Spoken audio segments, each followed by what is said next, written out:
What happens when a nation loses its heartbeat? When the streets that once echoed with laughter fall silent, and fear becomes the only sound. This is the story of Britain's darkest days, when the plague swept through cities and villages, killing without mercy, leaving only silence, smoke, and sorrow behind. It was more than a disease, it was a shadow that consumed an empire before it even began to rise. Welcome to Echoes of Empire, where we bring the forgotten stories of Britain's past back to life. It began with whispers, rumours from distant lands. A sickness spreading from ships arriving in the ports of Dorset and London in the year 1348. No one understood it, no one could stop it. Within weeks, the air itself seemed cursed. Men who were healthy in the morning were dead by nightfall. Black swellings, buboes, rose beneath their skin. The stench of death filled every alleyway. Doctors wore strange masks shaped like beaks, stuffed with herbs to block the bad air. But nothing worked.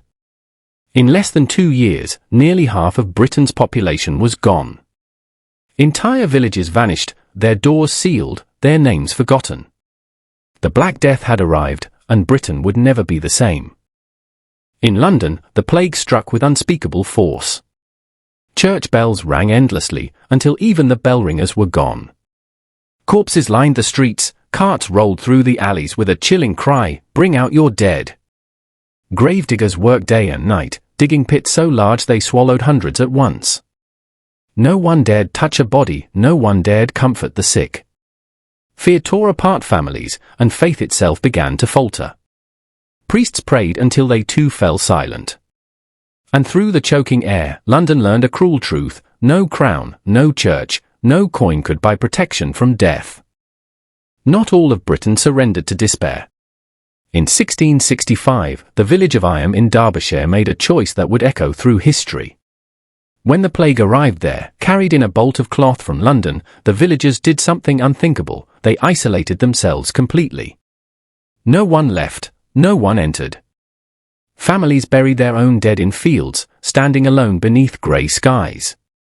The sacrifice saved thousands beyond their borders, but cost them nearly everything. Irham became known as the Village of the Brave, a place where honour stood against horror. The Black Death never truly left.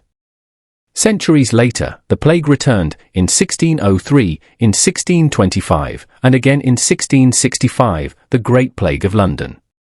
By then, the city had changed, grander, denser, richer, but no safer. Theatres were closed, markets emptied, and Parliament fled the capital. Only the poor remained, trapped with the rats and the rot. Samuel Pepys, the famous diarist, wrote of the fear. Never was there such a silence in London. No carts, no coaches, nothing but the tolling of bells.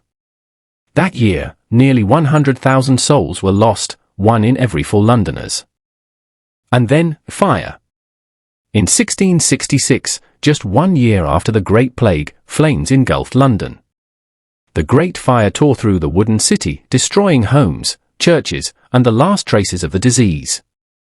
It was devastation, but also deliverance. The fire burned away the filth, the fleas, and the plague-ridden past. From the ashes rose a new London, stronger, cleaner, reborn in stone and resolve.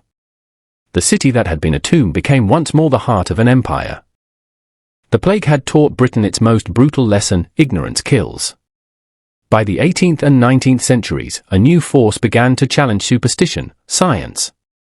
Physicians and thinkers began to study disease not as divine punishment, but as nature's mystery.